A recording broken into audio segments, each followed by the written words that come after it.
two. Hi everyone, Erica Becker here at Garden City New York Media. You're watching the GC 360 podcast, recorded right here at the Garden City New York Media studio.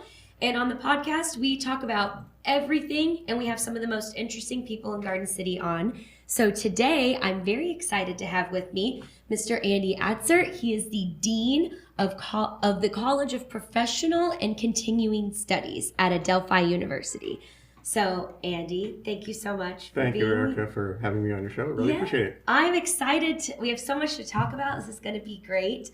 But the first kind of thing I wanted to, I know that you're not back at school yet. So you're still on your break right now, right? Yeah, well, supposedly, but we're working. Yeah. So what's the break like for you? You still have to do things for school? Well, we're getting ready, so it's actually not a break. The students are on a break, but we've got to make sure that all the classes are filled, that a lot of our courses are online, so that the websites are all set. Mm-hmm. So we're helping the faculty to get ready. We were all on break like everybody is, over the last week of December, the first week of January. Yeah. But once those 2 weeks come by, we're sort of preparing. So it's all sort of the backstage, getting ready for the stage to use the, theater. We were talking before, and your background is theater, and for education, it's that kind of the same thing. Similar. We're getting ready for the show to begin. Yeah. Cool. So how long have you been the dean? I want to know kind of your progression in the education world. Like, how did you get to this point of being the dean? Oh boy, yeah, it has to be. I hope you don't mind a little bit of a longish answer, but I guess it's very important to tell you why I came to Adelphi. I've been at Adelphi since July of 19, and the thing that attracted me to coming to Adelphi is it had this long tradition of offering bachelor's degrees to adults. Oh. And so people who had gone out, done very well in their careers, but didn't have the bachelor's degree. They might have had some college, and not having that degree was kind of a barrier for them to advance. And so they'd come back as adults and do that. And Adelphi had been doing that back from the 70s. In fact, this is the college's 50th year anniversary. So I'll talk more about that. Yeah. So why did that attract me? Well, now I'll go back to sort of the beginning. I grew up in a working class family, was the first person in my family to go to college. And somehow or another I lucked out and did it sort of the normal way, where you go and you go for 4 years and you get a degree. And I'm the oldest sibling in my family. My brother and my sisters didn't do it that way. They did, like most people in my family and the town I grew up in. They went out and they got some jobs, and here and there they started trade or what have you.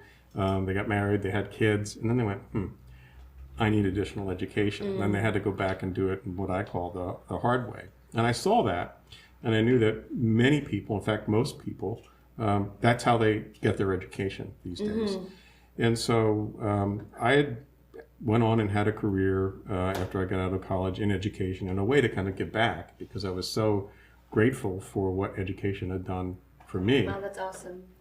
Now, in the latter stage of my career, when this opportunity at Adelphi came up, what I really liked about this particular college was it kind of had all those opportunities for today's adults. It has this tradition of offering bachelor's degrees for adults. It also has short courses if you already have a degree and you need to kind of build on that. It got that. And master's degrees. So it has the whole thing. But my real passion is to provide educational opportunities for people who might not otherwise have them, and to open up the university to adult learners. That's really what I'm all about. And so I got really, really juiced by the opportunity to come in and do that at Adelphi. And I'd been at other places.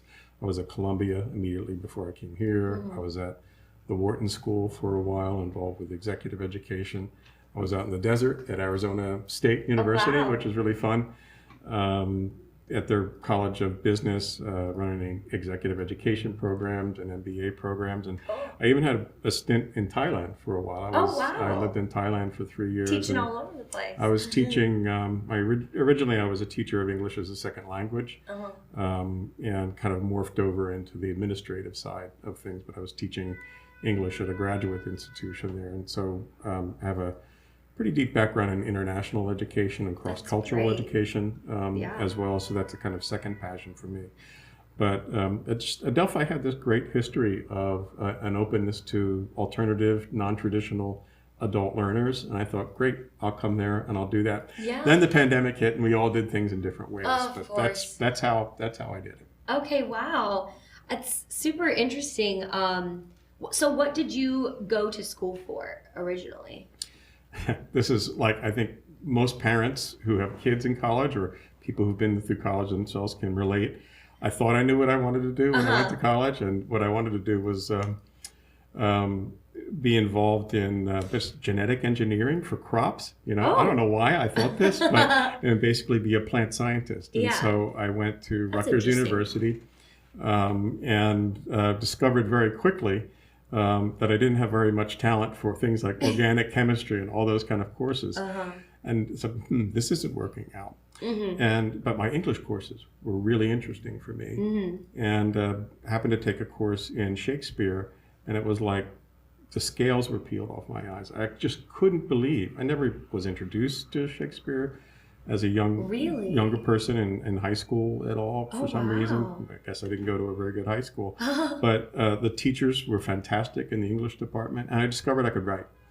So I became an English major. I'm glad you asked me this question, because I think it gets into some important things about education. Because in a working class family like mine, going to college was actually looked at as kind of a suspect thing. Like, why are you doing that? It's like book learning. All of us are electricians or plumbers or longshoremen or whatever. That's the way you make a living.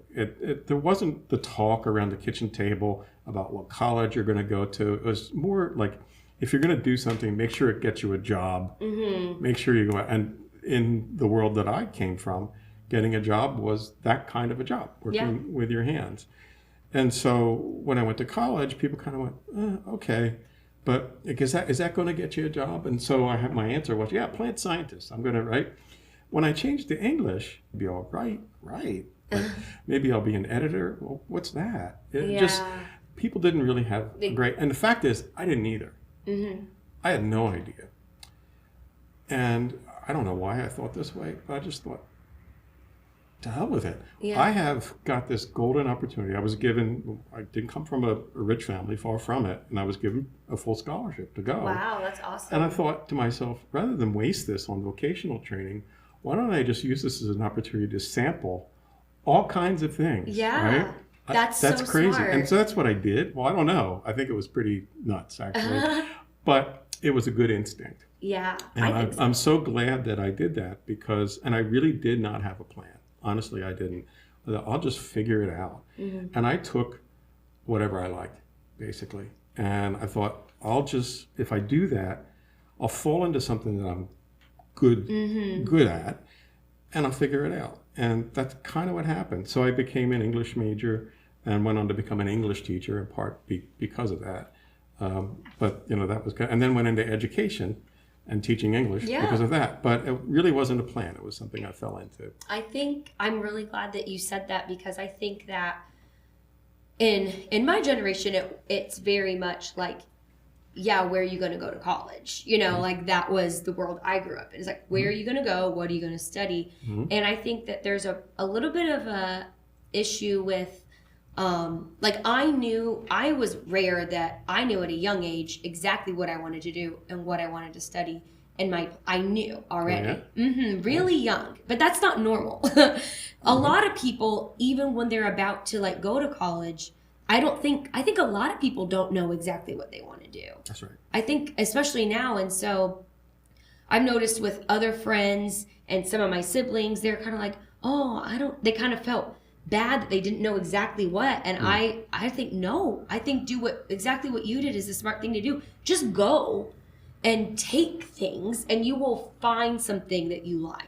It can't hurt to be educated. That's right. There's never going to be a bad thing. So I think I'm glad that you said that, because you are bound to find what you like to do if you just take classes. That's why I'm kind of glad that they have the gen eds, even when you're majoring in something, it's like you have to take this. I used to hate that because I was in theater, and so I was like, I don't want to take science. Why do I need that?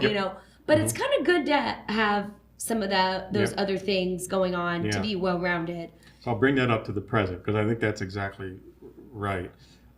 Just real quick, you also never know what use you might make of something that you learn. And there's a kind of famous example, people have probably heard it, about Steve Jobs, who was in college and couldn't figure out why he was there, and his parents weren't rich, and he thought, why am I wasting their money? Yeah. I'm going to quit. And he quits. And but he hangs around in those days. So he was interested in calligraphy and was a really good instructor there, and he sat in on that class and learned calligraphy without any thought about how that would be useful. Yeah. But later on, when he was inventing the Mac, that those true type fonts and his interest in fonts became an integral part of, and a distinguishing feature Huge part of Macs. And if it weren't for the fact that he had just sort of followed this intuition or whatever. So that's number one. You never know how useful something that apparently is useless is going to be.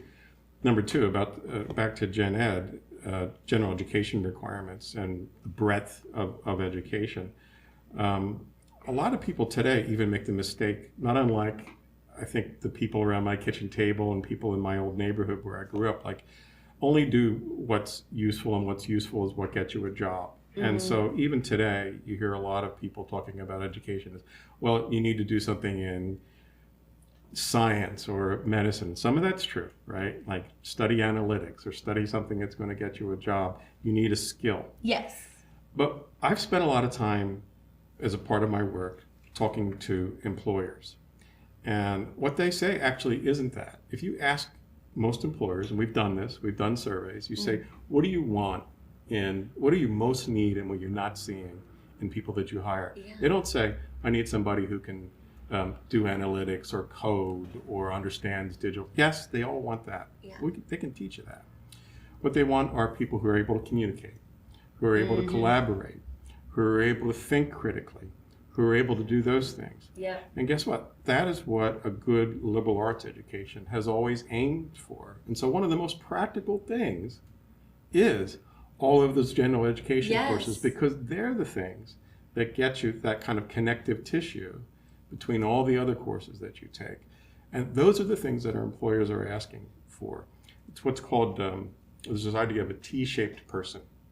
Have you ever heard that? A T-shaped person. Yeah, and it's somebody with a big head and skin. No, it's not that. A T-shaped person, this was, I think, coined by the person who founded IDEO, the design firm, a number of years ago. But basically the idea is the top part of the T is the broad-based skills. So the thing I was just talking about before, the communication, the ability to work in teams, the ability to think across disciplines, the ability to be innovative in that way. The other way is the narrow skills. So that's the area where, I know how to do social media marketing, or I know how to do coding, or I know about analytics, or I've studied biology or whatever. It's not enough to just have one. You don't want to be an I-shaped person, and you don't want to be a dash. You want to have both, and that's the idea. And so I think that's what a good education should really give to folks, and that's what we try to do. I agree with you fully. I'm really excited to get more into that and talking about more things about education and the employment environment now. But we're going to take a quick short break, and we will be right back after these messages. My father never stops moving, but after he had a brain aneurysm, he had a difficult time getting back to his normal routine. That's when I called Alliance Services. They paired him with Rosa. She developed a custom home care plan that helped him with his recovery. Rosa helped me gain my independence back. Alliance Services, helping older adults continue to live well and independent. Hey everyone, we are back on the GC360 podcast. I'm here, for those of you just joining us, I'm here with Andy Atzert. He is the Dean of the College of Professional and Continuing Studies at Adelphi University. We've started with a great conversation about his educational background, and we were just talking about, I love this, what you brought up, that being a T-shaped person with needing the communication skills along with your specified skill or trade that you're trained in. And I think it's people are starting to realize it more now, how important it is to be a good communicator.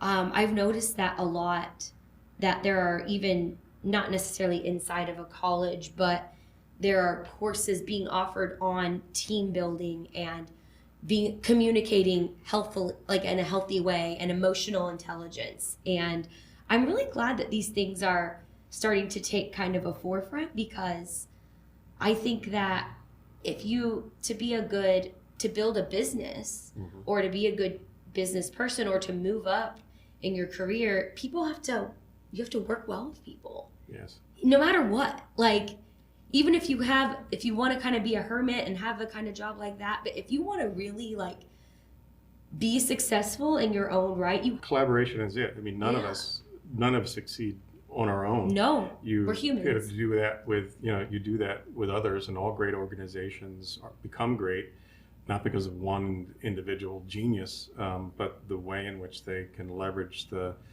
skills and intelligence of a very broad, diverse group of people.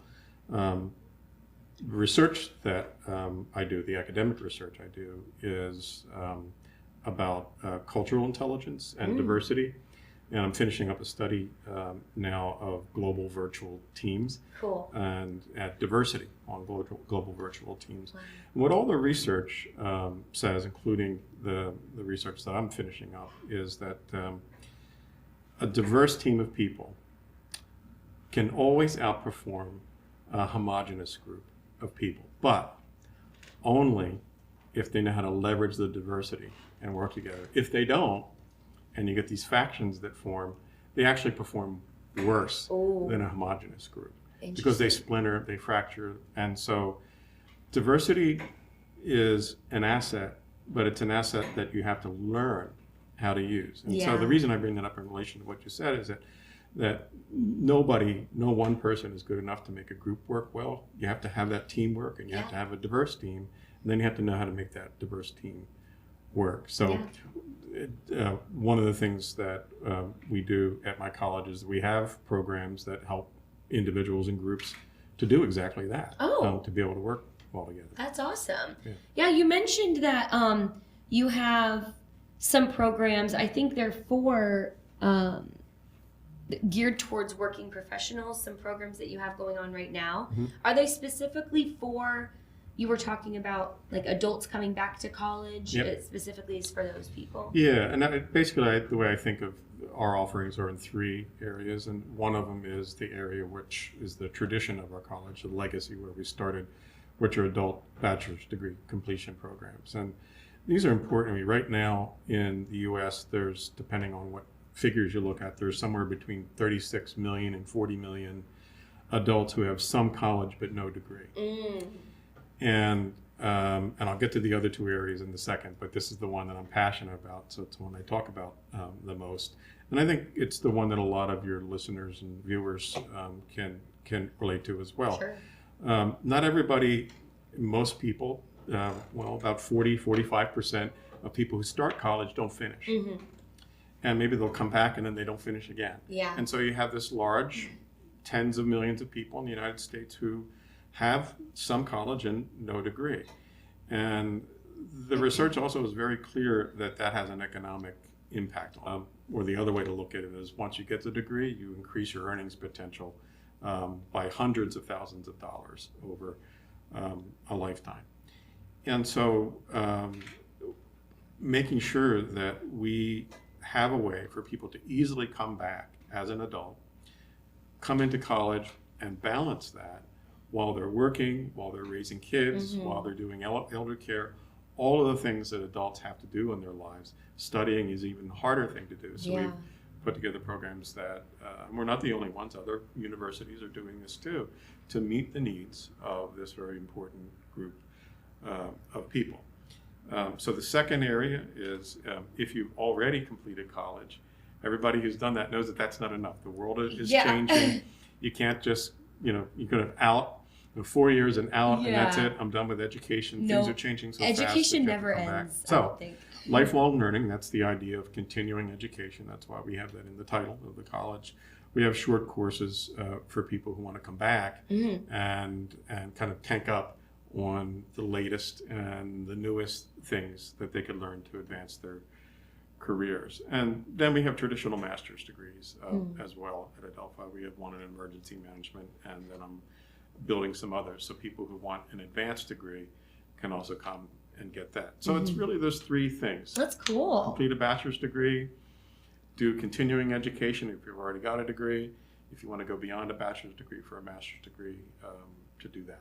Yeah, I think that's great. And that's something that I've learned too, is that you're never done learning. Just because you have that degree doesn't mean you're not going to I've taken classes and all my dance, acting, and voice, and just even different courses that I'm just curious about. Like I took a health course one time because I wanted to learn more about nutrition. You know, I just think it's important to always be open to learning more.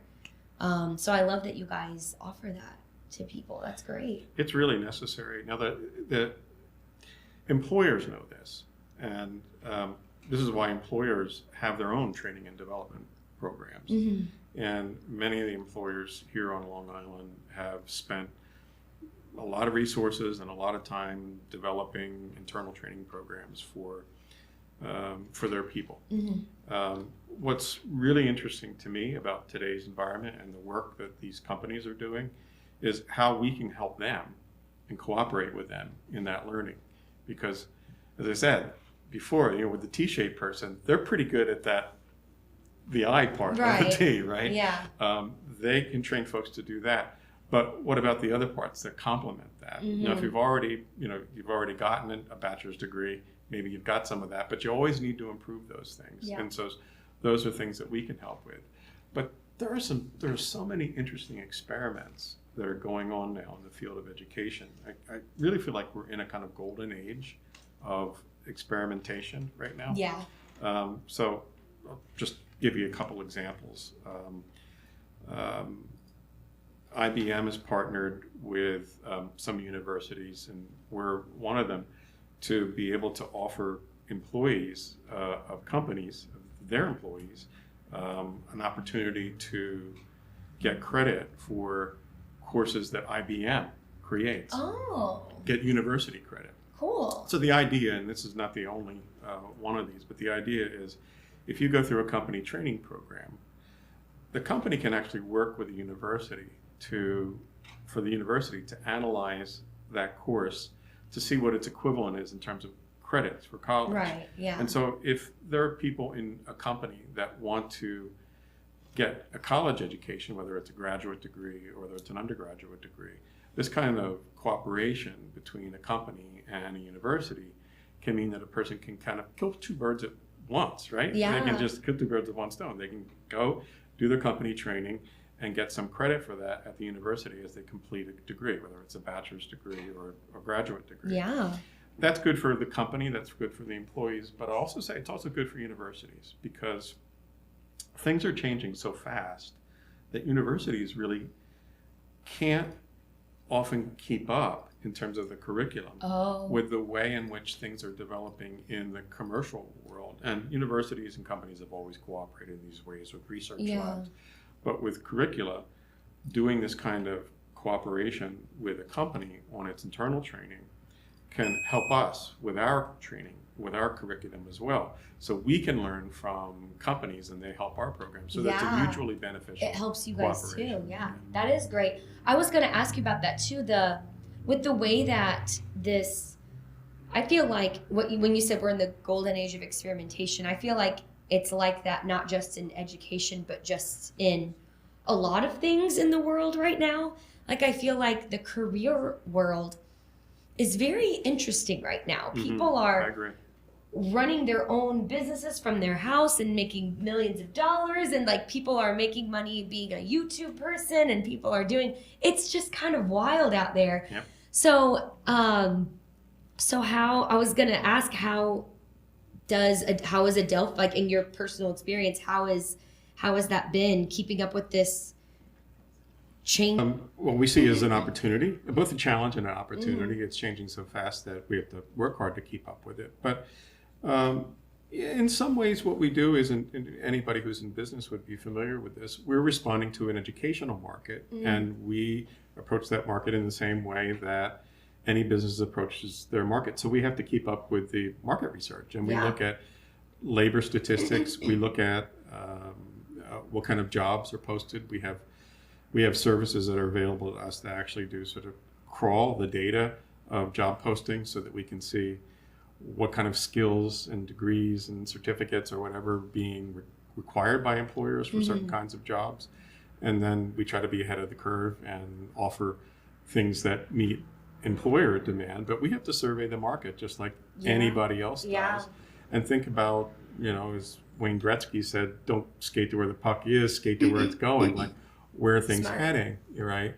And so we're pointing to things like healthcare administration, cybersecurity, data analytics, but not just those things, but how do those things combine with other things? So, how do you, how does somebody who's in advertising work with analytics? Or how does somebody who's in the nonprofit sector work with analytics? And how do you combine those things?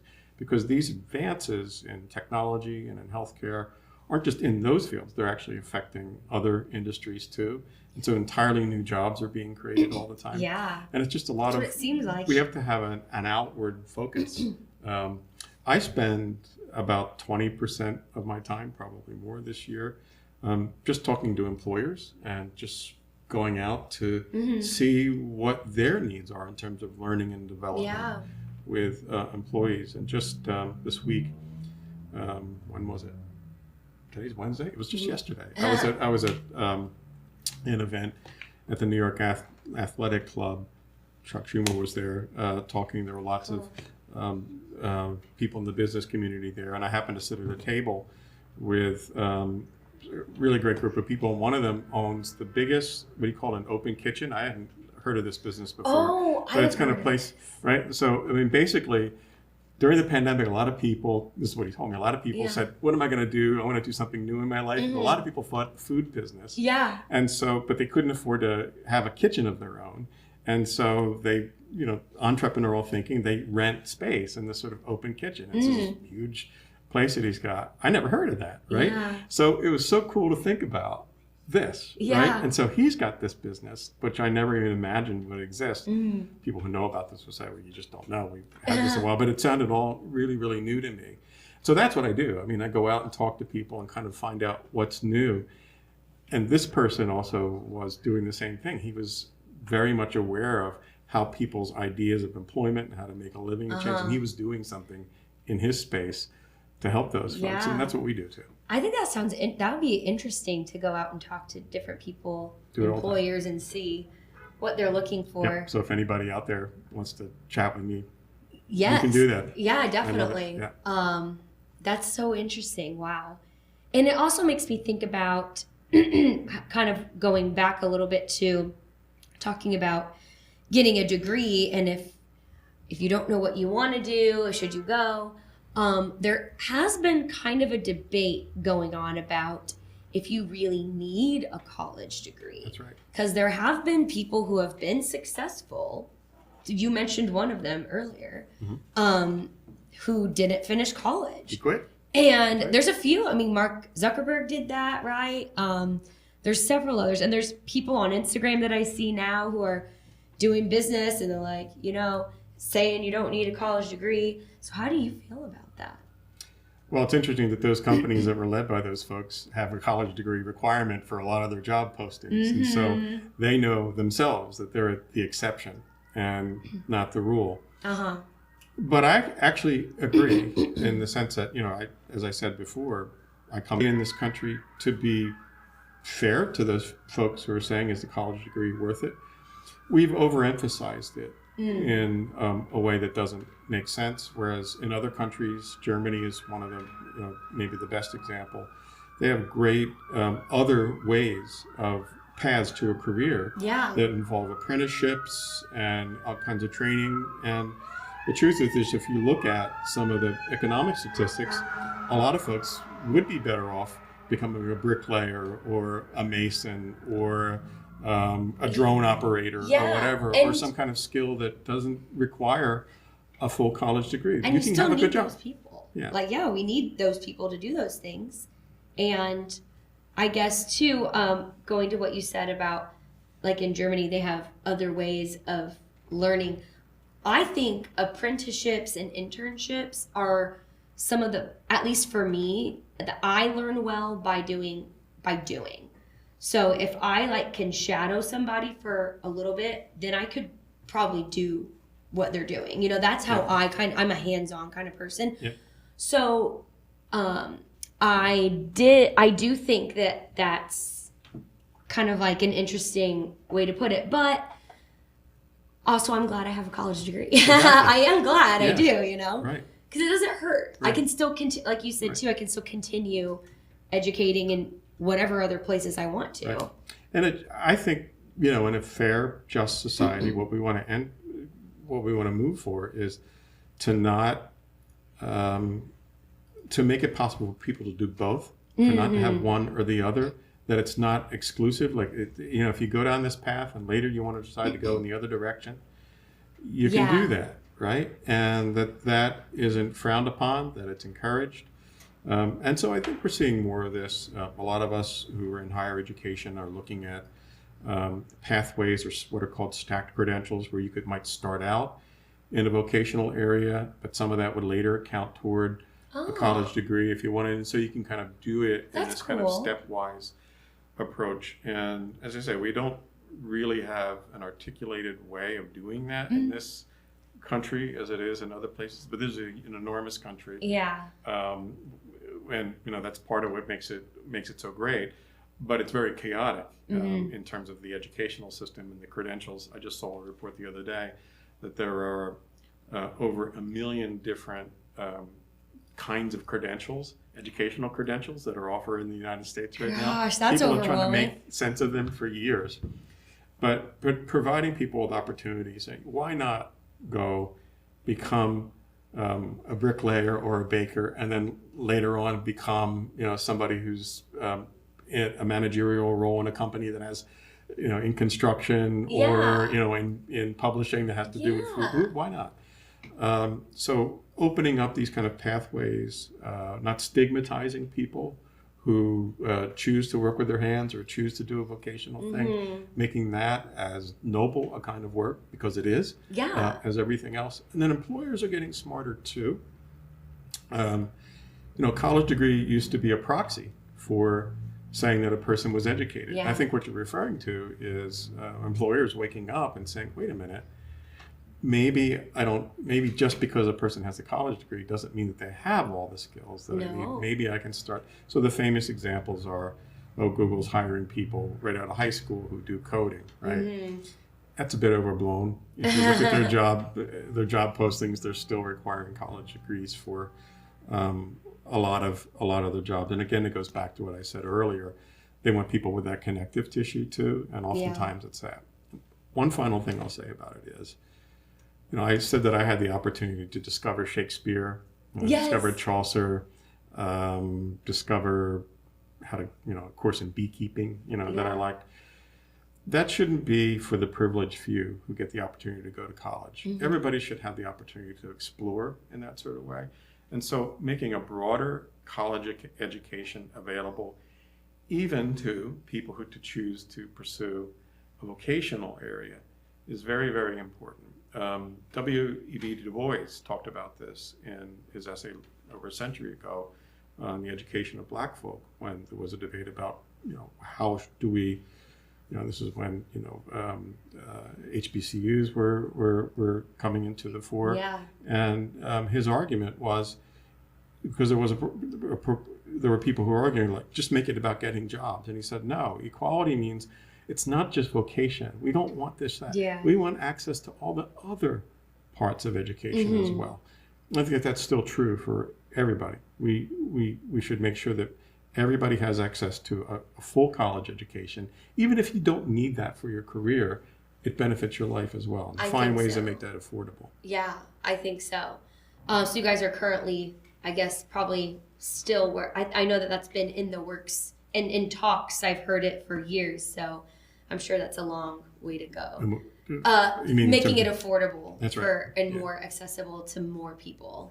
One of the things I can say about making it affordable is, I'm sure a lot of the viewers and listeners can relate, is that one of the difficulties that's faced by particularly people who have some college but no degree is that they've taken a lot of courses that actually don't count toward a degree, and then when they come back, they've kind of wasted that money, and so they may have debt. And so a lot of those folks end up getting a college degree, if they do end up getting a college degree, but taking way over the typical 120 credits it takes to get a bachelor's degree. So what we do, and a lot of colleges do that work with these populations, is make sure that we have a plan for them, that it's the shortest possible plan. Because, so what that means is, how many of your transfer credit, how many credits can we transfer in from other colleges? Make sure that they get credit for all of them. Not only that, is there anything that you've done in your life in terms of military training, in terms of maybe training as an EMT, in terms of training that you have done in the workplace, as I mentioned before, that could potentially count for college credit that will save you money and save you time to get your degree. So making college affordable for these folks isn't just about lowering the per credit rate of tuition or the sticker price. It's about making it the path a little shorter. Kind of like the stacked credits, right? Exactly. And so we're working really hard, and we've had a tradition at Adelphi of doing this for our adult learners. And I'm glad to see that a lot of other universities are doing this as well, because more broadly, as a society, that's the way to do it for these folks. Is just don't waste their time, don't waste their money, get them to the point where they can graduate. And that's what we do. Well, I'm glad to hear that, because I do think education is so important. And so it's good to hear that people are just continuing to work towards that. But this has been such a great show. Andy, you've given me so many great our viewers too, I'm sure, are loving all the tidbits and the inside info about you and everything. It's just been really great. Thank you. And make sure you check out Adelphi's website if you're interested in continuing your education or starting your education. It's that obviously we have Andy here, who has been a tremendous advocate to how great the school is doing. So make sure you check it out there. And Andy, again, thank you so much for being on the show. It's been great. This episode was sponsored by Alliance Services. And thank you for tuning in to the GC 360 podcast. We will see you next week. Season's greetings, everyone. Erica Becker here, your host at Garden City, New York Media. I am very excited to announce that I'll be providing acting classes for young people in Garden City in 2023. To stay updated and for more information, visit our website at longislandacting.com. Thanks so much and happy holidays.